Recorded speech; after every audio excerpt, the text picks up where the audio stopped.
nilisikia au nilijifunza pia mahali, lakini nikajifunza mahali kwamba inaweza ikawa kwenye maisha kuna target ambazo unataka uzifikie, na zile target ukataka ziwe ni target fulani. Let's say kwa mfano umeweka target zako, labda una target ya kufikia 60%, na mara nyingi watu wengi wanashindwa kufikia ile 60% ambayo umekuwa umeweka target, 60% let's say au zaidi, na inakuwa inawapa shida, na mara nyingi wanashindwa kufikia ile target ambayo wamekuwa wamejiwekea.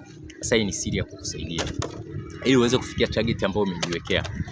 Tengeneza vitu viwili kwenye maisha yako, tengeneza vitu viwili kwenye maandalizi yako na mipango yako. Fanya hivi, chukua target yako nzima. Kwa mfano let's say kama ni target ya kutengeneza pesa, ukasema leo, tuchukue mfano wa kawaida, ukasema leo nataka nitengeneze 100,000 kwa siku ya leo.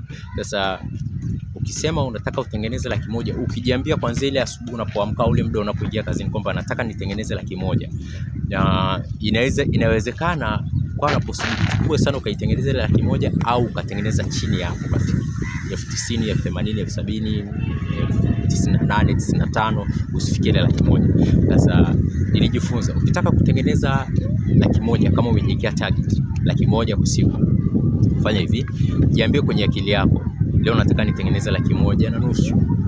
Alafu plan A yako iwe ni 1,500,000, ila plan B yako iwe ni 100,000.